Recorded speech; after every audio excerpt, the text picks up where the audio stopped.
commence ce soir avec la diversité culturelle de Genève, ce que j'appelle souvent, je ne suis pas le seul, je n'ai pas la propriété de cette expression, la mosaïque genevoise, cette riche et fragile mosaïque de Genève en termes d'origine. Ce soir, on a inauguré une série de conférences-débats ouvertes au public sur la thématique des frontières. Alors à Genève, c'est un thème sensible, nous sommes une ville frontière, on a la France, le canton de Vaud.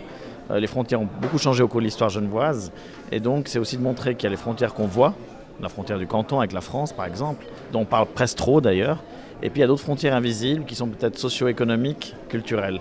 Et ce soir c'était la première conférence et on parlait notamment de ce qu'on appelle la diversité culturelle de Genève, le fait que Genève, les gens viennent de partout.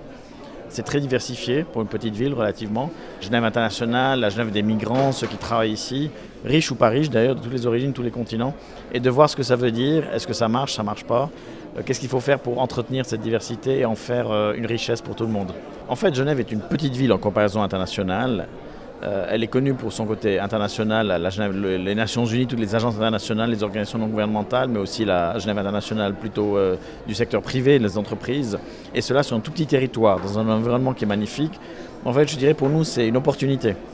Parce que sur un aussi petit territoire, on a une grande diversité d'expériences, de compétences, d'approches, de philosophie. Et parfois, c'est compliqué. Mais je pense que d'avoir autant de talent et de diversité sur un petit territoire, c'est un atout qu'on peut mettre au service de nous-mêmes, bien sûr, la qualité de vie à Genève, mais aussi au service des enjeux internationaux. L'intégration, c'est une posture active, nécessaire, mais pas suffisante. Si on parle plus de diversité, nous sommes dans une posture plus proactive et complémentaire à la première.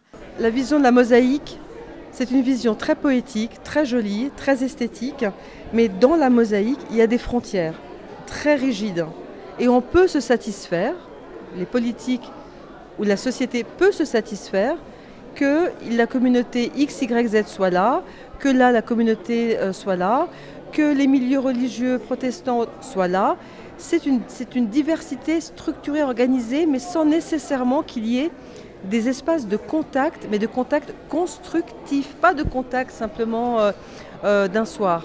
C'est des partenariats, j'insiste beaucoup sur le terme de participation et de partenariat. Donc la diversité, c'est ça, c'est du mouvement dans les deux sens, c'est de l'interaction, c'est de la co-construction, c'est du partenariat. Ça ne peut pas être autre chose.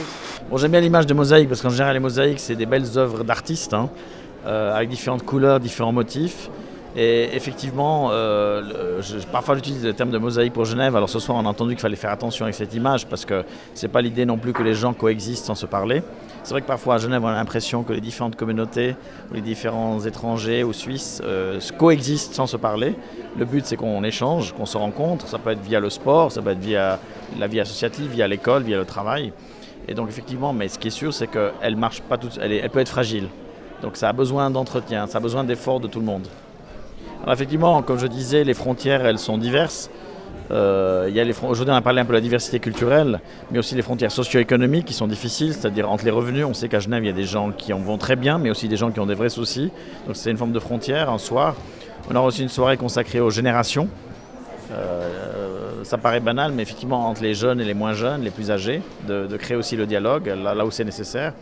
Il y a aussi une frontière particulière, comme je m'occupe beaucoup de culture, c'est entre la culture et l'économie. C'est devenu une frontière assez intéressante qu'on traverse, parfois on a un peu peur. Et puis aussi sur le plan technologique, est-ce qu'aujourd'hui les Internet ou les outils numériques, est-ce que ça sépare entre ceux qui maîtrisent ou ceux qui ne maîtrisent pas? Et puis le territoire. Donc vraiment tous les aspects, tous les différents types de frontières, de maintenant jusqu'au mois de mai.